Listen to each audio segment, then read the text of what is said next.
chapter 2, Mishnah 5. And this is a compound Mishnah, fascinating Mishnah, including a number of pithy, possibly related or maybe unrelated statements from Hillel. But last week, although we had a shorter Mishnah, we managed to explore it from so many different angles that there was one further angle we didn't have a chance for. So I would like to begin, with your permission, with a final thought on last week's Mishnah. So that is Mishnah 4, chapter 2, Mishnah 4. And this was the saying of Rabban Gamliel, Hu haya omer aser ritzoncha kiritzono kiritzonecha. Make his will as your will. That is to say, that which you desire, bring that into alignment with Hashem's will. And then so we looked at that from a few points of view, and I want to share with you Dr. Twersky's interesting approach to this subject. As you know, Rabbi Dr. Abraham Twersky, Zuzan Gesund, is now retired, but had a long and very distinguished career as a psychiatrist, and he specialized particularly in addictions, alcohol, drugs, and other types of substance abusers, and a lifetime of experience and insight, professional as well as rabbinic insight into human nature and its foibles has enabled him to share with his readership, and as a result with us tonight, I think some very keen and often profound insights into the teachings of the Mishnah, or to put it differently, to show how the sages in the Mishnah have shed light upon subjects which remain completely relevant and in some cases even anticipate psychological therapeutic techniques. Okay, so with that introduction, he says, Ritzono shel Adam, that a person's will often runs riot. In other words, a person who pursues his will, who pursues the things which appeal to him, who pursues gratification, or who pursues some of the baser instincts which are part of the human condition, can sometimes lead a person to every form of degradation and dependency. And the unfortunate thing, although maybe we revel in it, but equally there is a peril to it. It is unfortunate that our society promotes limitless autonomy and no deference to a higher authority, which is the theme of our Mishnah, to restrain one's will or seek to bring one's will to heal, to bring it into accord with the divine will. And this grates against the impulse of our modern Western secular society, which teaches that you can be whatever you want to be, you can do whatever you want to do, only limited by a number of legal restrictions. But when it comes to morality or propriety, that sort of thing is completely overlooked or trivialized. But as a result, a person's pursuit of his will, and we often have the means of pursuing those objectives, can bring a person to, as I said, every form of degradation and dependency. And I'll just mention a few of them, some from Dr. Twersky and some I think that I'd like to elaborate further, but we can all understand they are of a similar nature, whether it's alcohol, drugs, food addiction, smoking, which includes cannabis, internet addiction, which is a contemporary malady in terms of gaming and in terms of other forms of lure that the internet represents. Of course, most infamously, probably pornography, which is accessible to every person, at every time, at every stage of his life as well. Gambling, also the pursuit of money or profit, and this is not a modern phenomenon, but again, the modern world offers so many opportunities for that, and that also can lead a person to immoral and even illegal behavior. It is essentially a form of addiction. So says the Mishnah, it's very difficult for a person who is already caught up in that kind of self-destructive behavior, that untrammeled pursuit of his will and his desires, and who has even in some cases reached the level of medical or chemical dependency upon those kinds of behaviors, as I say, whether it's alcohol or drugs or even non-chemical gambling, etc. But the one way that a person can possibly achieve that is by subordinating his will to a higher authority, by bringing his will into line with Hashem's will. And if a person feels as if his well-being, his ultimate well-being is dependent on like restraining his own will and bringing it into line with the will of Hashem, he has a chance, at least it can be a pathway towards a kind of rehabilitation. I'd just like to end with something, and this thought with something which Dr. Tursky doesn't mention. I saw it elsewhere. We say every day, 3 times a day, for those who daven Shachris and Mincha, we say Ashrei, Ashrei Yoshvei Veisecha, very well-known chapter of Tehillim. And towards the end we say, Ritzon Yire'av Ya'aseh, that God performs the will of those who fear him, Ve'es shav asam yishma v'yoshi'im, and their call, their cry of distress, he will hear and he will save them. So someone asked a very simple question. However many times I've said Ashrei, it never occurred to me. Ritzon Yoreav Yaseh, if God does the will of those who fear him, then they have achieved what they desire. They have realized that which is that which they pursue. Ritzon Yoreav Yaseh, the will, the desire of those who fear him, God will do. Then why does God have to save them from their cry of distress? The answer may be that sometimes a person's own will, his own desires, can unfortunately lead him to a position of dependency and of desperation. So that he calls out to God in desperation because Hashem has fulfilled his will.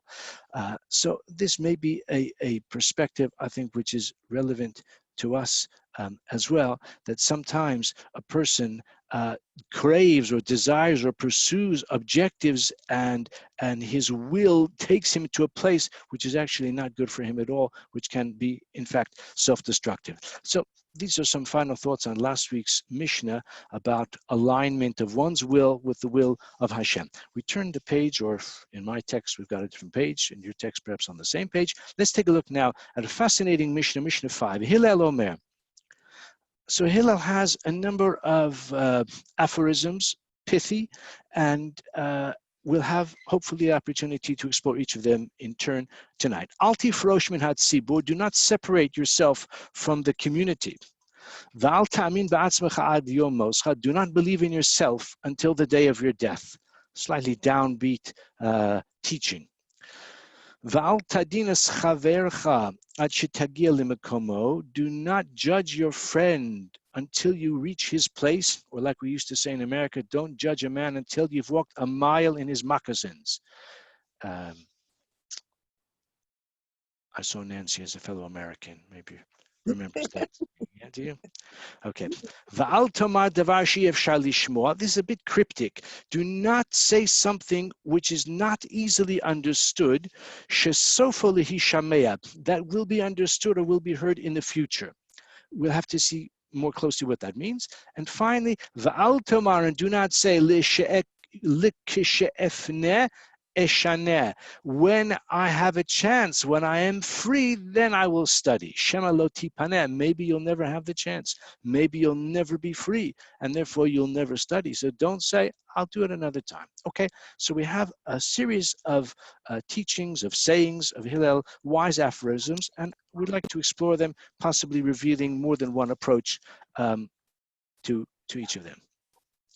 Okay. So the first suggestion I'd like to share, Altifrosh minhat sibur, do not separate yourself from the community. Now, we've been studying Pirkei Avot every Sunday night, and in that sense, we've been taking each Mishnah in turn, trying to analyze it and appreciate it.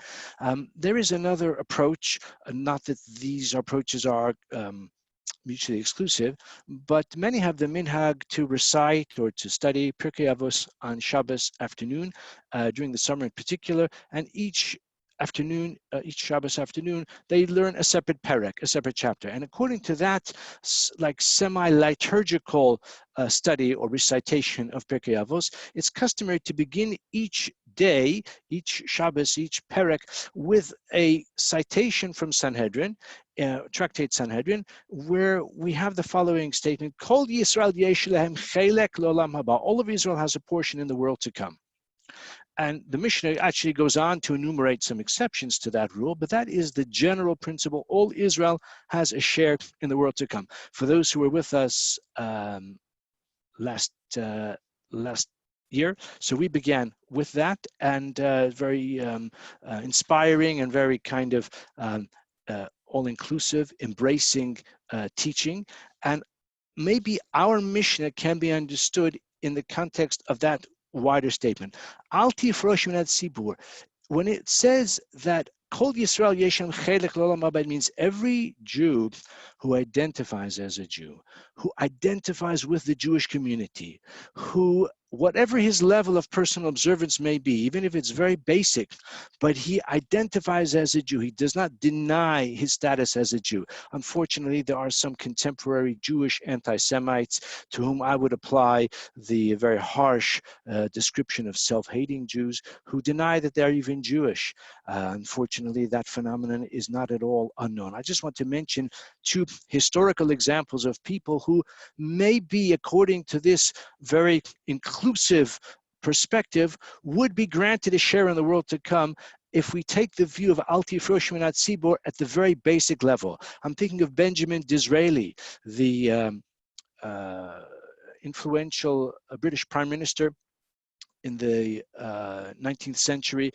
Disraeli was baptized as a child, and he never practiced as a Jew, but he never denied his Jewish origins. He was frequently taunted and condemned and suffered great prejudice because of his Jewish origins. He never denied it, and there are many examples of barbs which he exchanged in the House of Commons. As I said, he rose to be prime minister, and he never denied his Jewish origins. That's quite something to say about a man who was baptized as a Christian, that he still has a share in the world to come. This is a judgment only Hashem can make. Certainly, I would not presume to do so. But one could say about him, he did not separate himself from the sibur, at least at that very basic level. He never denied his Jewish origins in that regard. I'll mention another personality. You may have heard of Heinrich Heine, was regarded at one time, maybe even to this day, as the greatest German poet of all. He was, of course, discredited by the Nazis, condemned by the Nazis, but in his day, in the mid-19th century, he was regarded as the greatest poet ever in the German language, and he was a Jew. He submitted to baptism in the hope of pursuing a position of a professorship in a university, which he was never granted. And some years later, he wrote to a friend, "I have not returned to Judaism because I never left it," in which he essentially acknowledged that he converted only for practical reasons, for pragmatic reasons, and when the pragmatism did not pan out, he discarded his conversion to Christianity. Now, he was very far from a faithful Jew. He moved to Paris, and he married a lady of the night, excuse the expression, and he was very far from Jewish observance, but to his dying day, he never denied that he was Jewish. And one could say about such a person, at a very basic level, he did not separate himself from the sibur. He acknowledged that he was a Jew, and perhaps after 120 years, the Almighty accepted him as well and gave him his share in the world to come. Certainly, as I said, not for me to say. I'd like to suggest another perspective, Altifrosh minhat sibur, maybe not as sophisticated, but a much more straightforward understanding. Altifrosh minhat sibur. If you are with a community, if you are in a group with other people, whether in shul or anywhere else, don't laugh when others are crying. Don't cry when others are rejoicing. Don't be conspicuously out of step with the mood of the congregation. For that matter, I mean, in a practical way, if a person is davening with Sephardim, so you probably know that we Ashkenazim stand for Kaddish. The Sephardim sit for Kaddish. So a person may instinctively spring to his feet when somebody begins to recite the Kaddish. I probably did it myself more than once. But when you realize that actually the minhag here is to sit, then a person should sit if that's what the congregation is doing. And this has halachic implications as well. If a person comes to a city in which they are fasting because of a local decree, for whatever the reason, and he is only a visitor from outside, so he's not bound, he's not obligated to fast if he comes to that town only as a visitor. But he's not allowed to openly flout the fast. He's not allowed to eat in public. In fact, he's not even allowed to appear in public happy and well fed, because to do so is to be flouting the norms of the community at that time. And the same actually is the reason why a person who lives in Israel, who's visiting in the diaspora on Yom Tov Sheni, is not allowed to openly demonstrate that he's not respecting the laws of Yom Tov Sheni, even though he's not bound, he's not required insofar as the laws of Yom Tov Sheni are not applicable to him, but the principle of Altifrosh minhat sibur is applicable to him, and therefore he's not allowed to do something to desecrate the Yom Tov. Because he can't do it in public, he's not supposed to do it in private either. But there are distinctions still between public and private in that regard. It's just another halachic illustration of this principle, Altifrosh minhat sibur. A person needs to be in step, in rhythm with the accepted, the current practice or the current mood of the community, and is not allowed to conspicuously depart from that. I'd like to mention another example, another perspective on this, which is of a seasonal nature. The Talmud in Masechta Ta'anit, page 11a, which is cited interestingly in the Shulchan Aruch as well. In the Shulchan Aruch regarding the laws of fasts, it says, "Kol haporesh minhat sibur eino ro'eh b'nechem masan, v'chol hamitzta'er imahen zoche v'ro'eh b'nechem masan." That someone who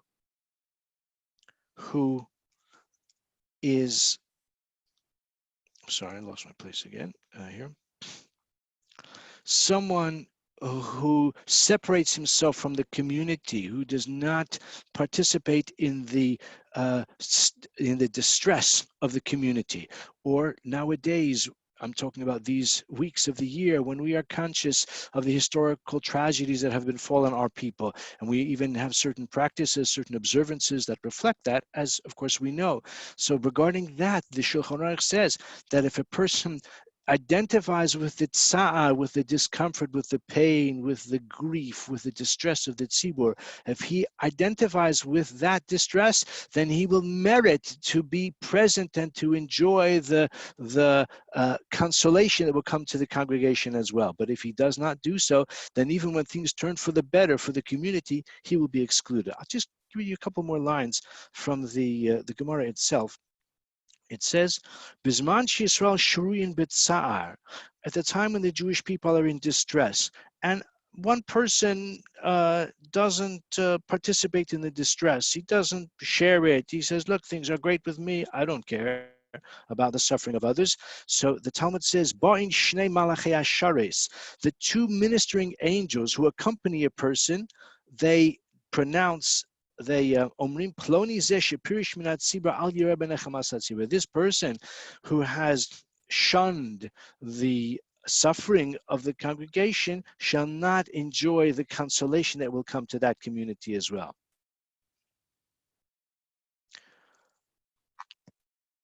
Okay, the Talmud goes on in that vein in a few other examples along those lines as well. So from that point of view, we can understand the Mishnah, Altifrosh minhat sibur, to mean particularly with the misfortune of the tzibur, even if an individual is not personally subject to that misfortune for whatever the reason, but he still has to identify and participate in the distress of the Jewish people. I'd like to give this a personal angle with your permission as well. My bar mitzvah took place a long time ago, but for certain reasons, it's on my mind. My brother came across, through my mother's papers, a copy of my bar mitzvah speech. As I say, we're talking ancient history, well back into the last century. And I happened to be reviewing it, and my recollections of that important and sometimes traumatic milestone came to my mind. And in my bar mitzvah speech, which I wrote, but with some considerable input from my father, I spoke about Cain and Hevel, Cain and Abel. And Cain said those immortal, ignominious words, Hashomer achi anochi, am I my brother's keeper? And the theme of my speech was the importance of speaking as a bar mitzvah boy, playing my role in the community and recognizing that I am my brother's keeper. I have a duty to the rest of the Jewish people and the rest of the world at large. And that sentiment was implanted within me, not only at that bar mitzvah speech, but before and after by my parents, both of them now in a better world, from my youth. And I would suggest that this may be part of the reason that I have gone into Jewish communal service myself in the last many years. That sense of identifying with the sibur, with the community, to endeavor to contribute to the community, to make the world a better place, and especially the Jewish world as well. So this is Altifrosh minhat sibur. It was always, for me personally, a very important principle that my parents lived by that credo and sought to implant that into their children as well. And finally, I'd like to share with you the approach of the Kerem Hatzvi. We've cited him very frequently. Kerem Hatzvi was Rav Tzvi Hirsch Farber. He lived in London.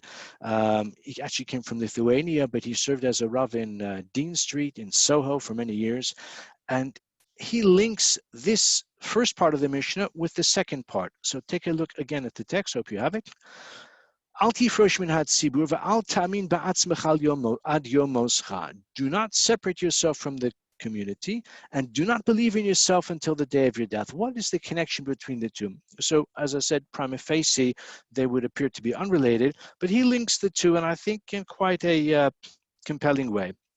He says, when a person separates himself from the sibur, if a person lives away from the community, he lives on his own, or he lives maybe in a, let's say, town where there's not much of a Jewish community, and he therefore is in, to a certain degree, his own splendid isolation. He said, in such a case, in such a scenario, it's very easy for a person to be regarded as righteous in his own eyes, because he almost has no basis to see any reason for self-criticism. If a person is with the tzibur, with other people, so firstly, he can model his behavior on that of others. He can recognize when his own observance is below the standard which he can see in other people. Moreover, they may rebuke him, they may correct him, or maybe even just the embarrassment of falling so far short of the standards which he realizes are the right standards in which he sees around him. But if he's living on his own, very easy for him to think of himself as righteous. He can think of himself as, without any shortcomings religiously, because there's no one against whom he can compare himself.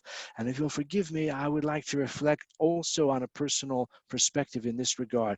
Many of you are aware that I grew up in a small town called West Lafayette, Indiana, in the Midwest. When I was 13 years old, I was by far the most Jewishly knowledgeable and Jewishly observant bar mitzvah boy in the whole town. In fact, probably within about 10,000 square kilometers, there was no bar mitzvah boy more devout than myself. Now, because I lived in a small university town among acres and acres of cornfields and hog farmers, that is not saying very much. But of course, as a 13-year-old, I didn't think of it that way. I have come to recognize this in what I call the Gulliver and Lilliput syndrome, because I was relatively knowledgeable and committed as a bar mitzvah boy compared to those around me. So I thought of myself as having reached, or at least approaching, the pinnacle of religious devotion and erudition. It was only when I went to yeshiva sometime later that I found out how wrong I was and how the paucity, the mediocrity of my own religious level.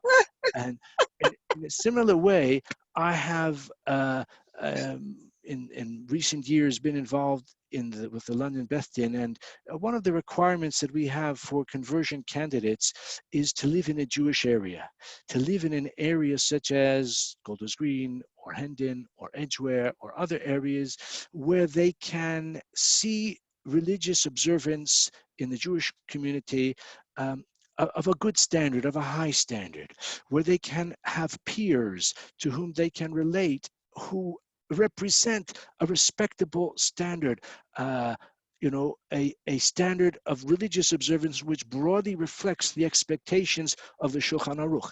If someone wants to become Jewish and that person lives in Sheffield or South London or Norwich or 100 other places like that, even if there may be a synagogue nearby, and I don't want to in any way impugn the accomplishments or the commitment of the rabbinic or the lay leadership in those places, but in the absence of a community of religiously observant, committed Jewish people, individuals, and families, it's very, very difficult for someone to recognize and to achieve the level of Torah and mitzvah observance that the Shulchan Aruch expects of every Jew. This is Altifrosh minhat sibur, and this is how it's connected to Al Tamin ba'atzbech al yom moscha.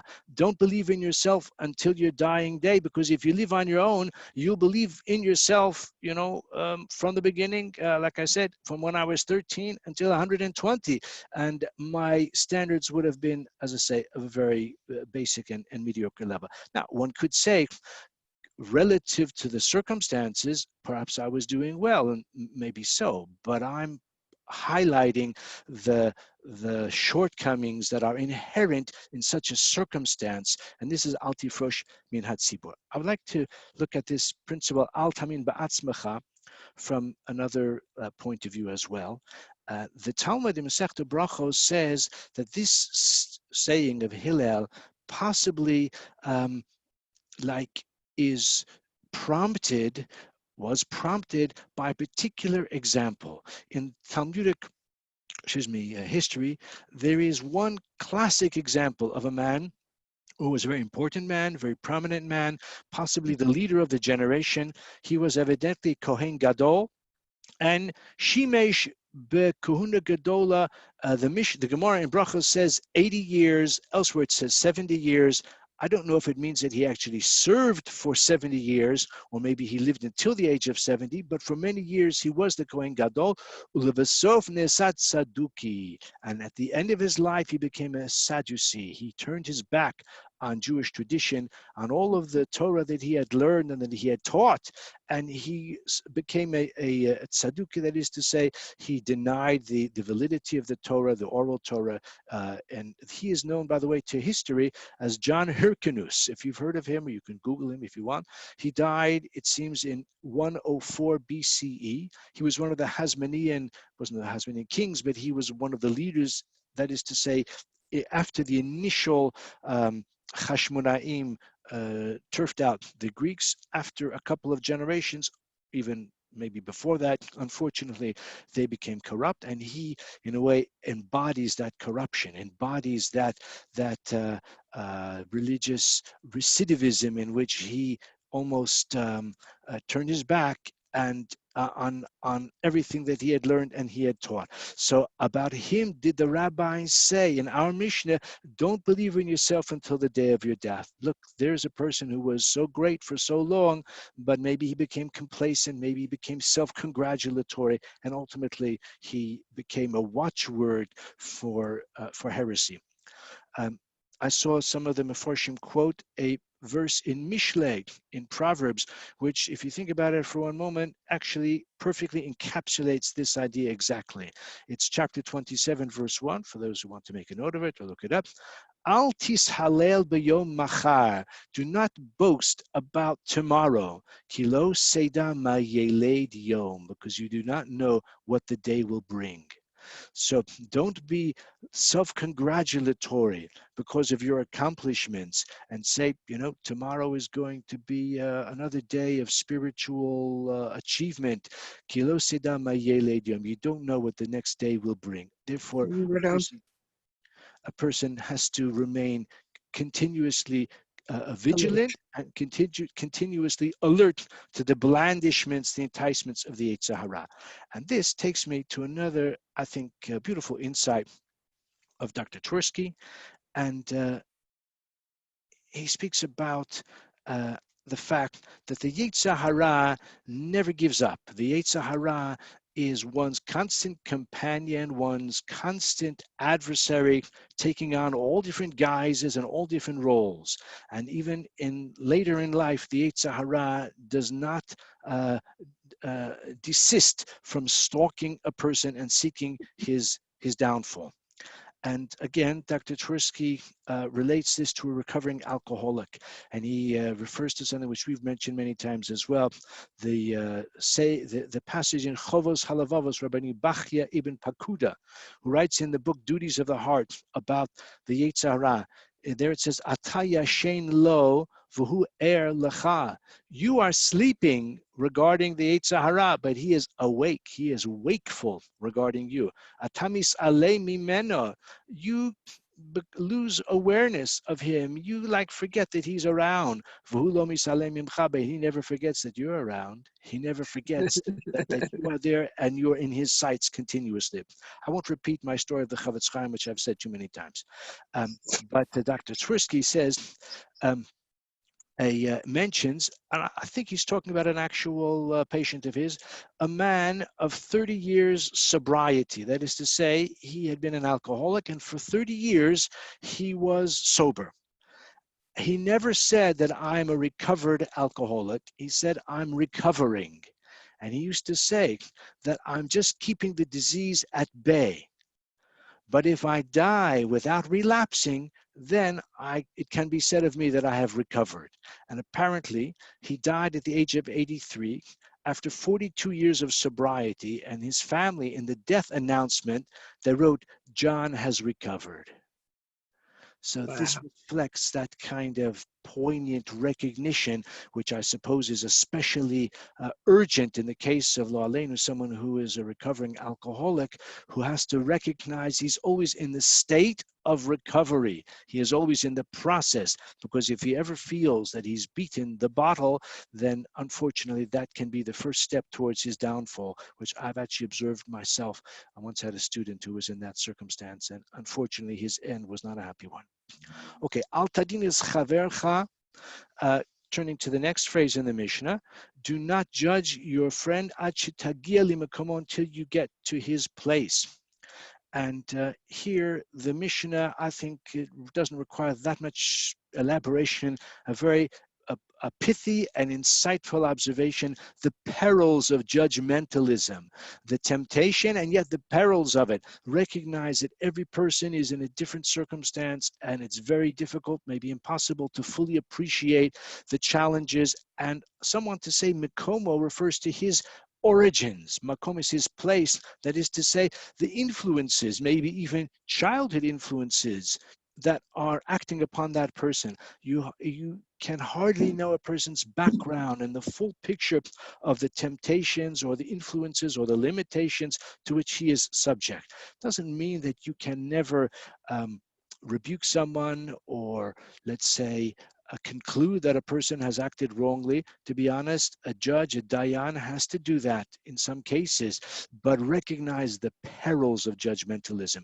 And I would say that in terms of my work in Kiruv, judgmentalism can be the kiss of death, because if a person feels that he or she is being judged and scrutinized and maybe found wanting time and again, that's a really a kind of turn off to that person. So al tadinas chavercha ad shetagir lemekomo. And I'd like to mention a remarkable example of this, which, to be honest, I've come across this passage in the past. I've actually cited it in my shiurim over the years in a different context. It had not occurred to me that this may be an excellent example of exactly this warning. Al tadinas chavercha ad shitagi lemekomo. I'm talking about a very interesting passage in Sanhedrin. The Mishnah at the beginning of the 10th chapter of Sanhedrin, the chapter called the Chelek, that begins, actually, we referred to it earlier a few minutes ago. All of Israel has a portion in the world to come. So that Mishnah goes on to say there are some exceptions. One of the exceptions is a group of three kings, three iniquitous kings: Yeravam ben Nevat, Nevat. ben Nevat, Achaz. I forgot the third one. Okay.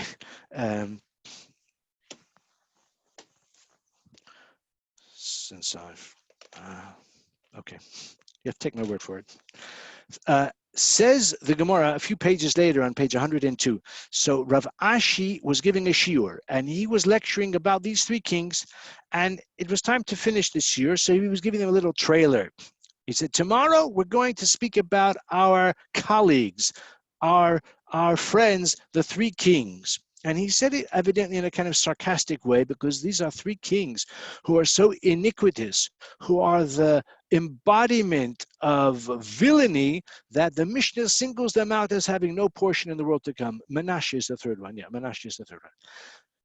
So that night, Rav Ashi had a dream, and Menasha, the king Menasha, appeared to him in a dream.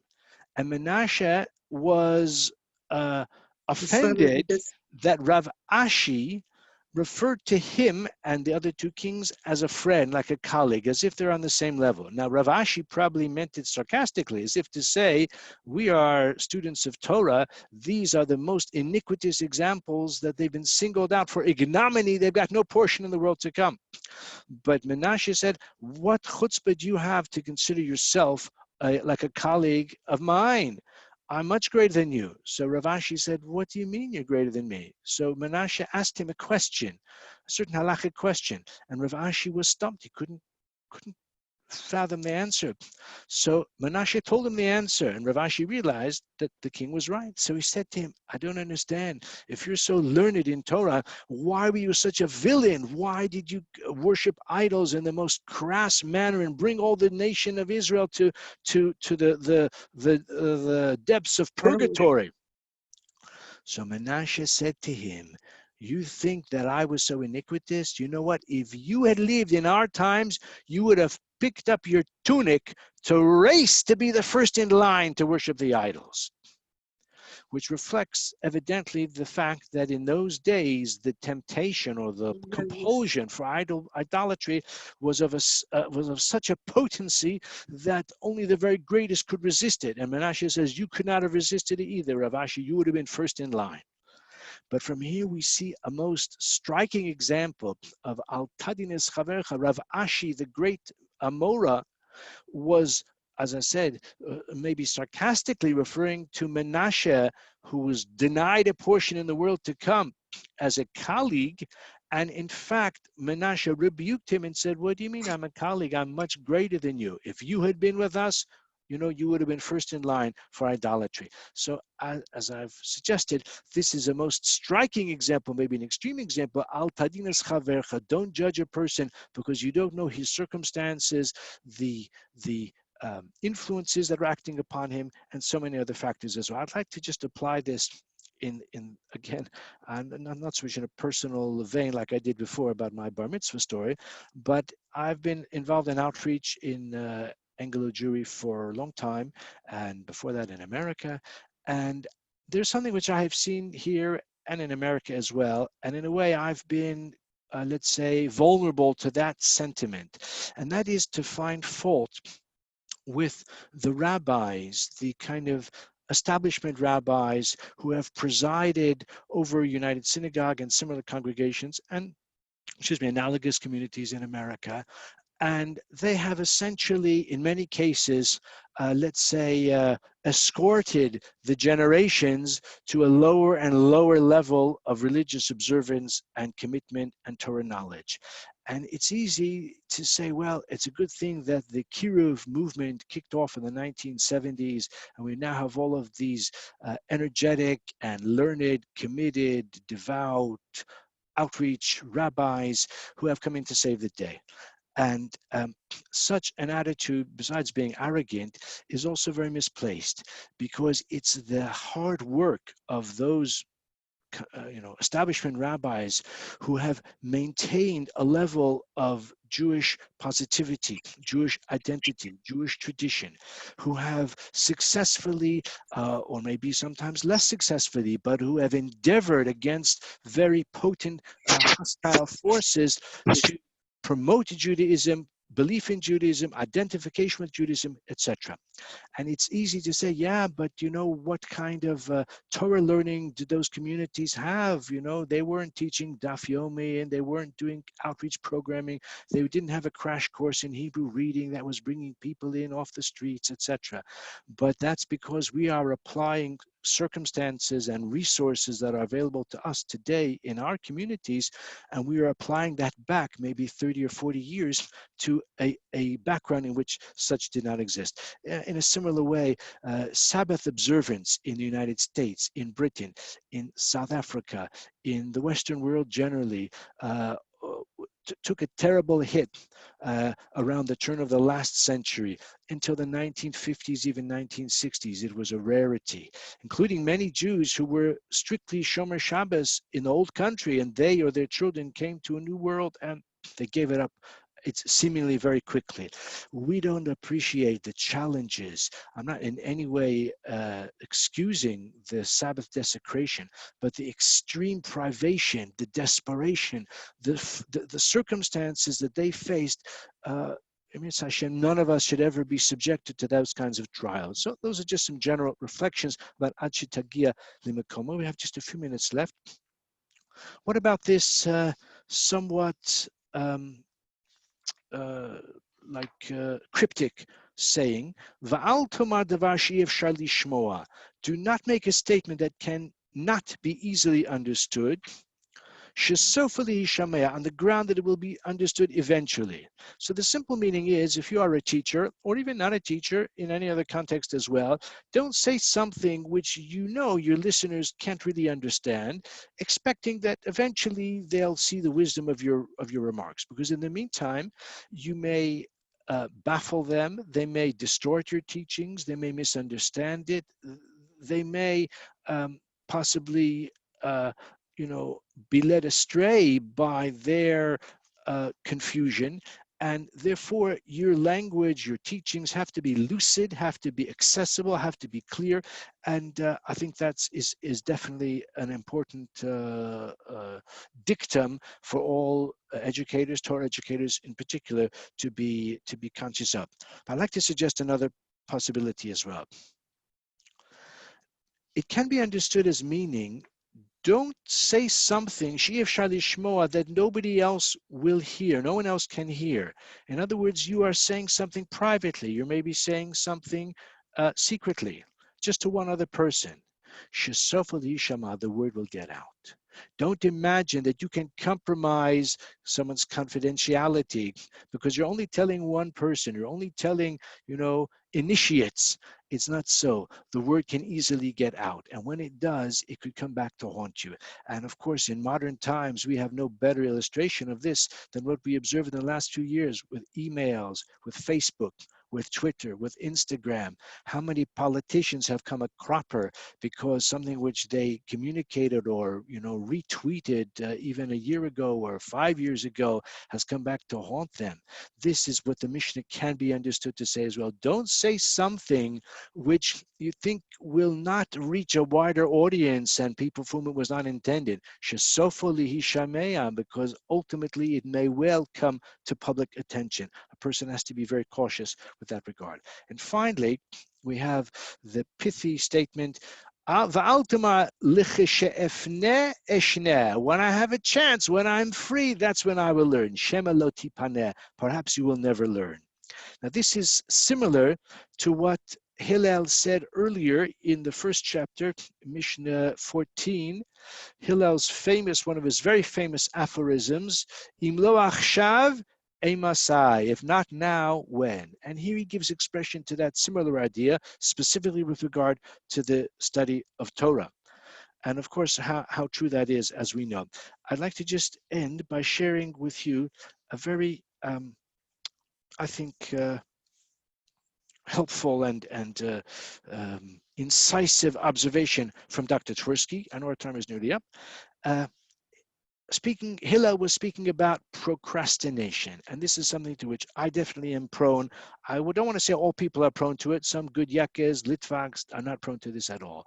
I have to say I'm a bit prone to that weakness. Hillel was keenly aware of the psychology of procrastination, Dr. Twersky says. He says that psychology of procrastination is, I'll do it, but I'm going to do it tomorrow. I will do it, but I'll do it after I finish what I'm doing right now. He says very often a person who has that habit of procrastination, actually, it's not that he doesn't intend to do it today. He doesn't intend to do it tomorrow or the next day or ever. But he doesn't want to admit even to himself that he's never going to do that task, or he's not prepared to do that task, even though it may be something for his own benefit. It's not only a favor for a friend or for your wife. It could be something that you want to do, you need to do for your own self, for your work, for your business, but maybe it's an unpleasant task or a daunting task, and so you procrastinate, you put it off, a bit like my U.S. tax return. So he says, I'm going to do it, but I won't do it today. What he really means is that I'm not going to do it at all. Twersky says that a classic text on alcoholism, actually written by an Episcopalian priest who was a recovering alcoholic, is called I'll Quit Tomorrow. You can Google it. It's one of the classic texts for alcoholics.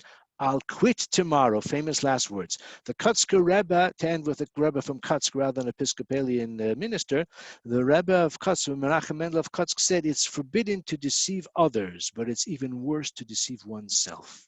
This is what Hillel says. Don't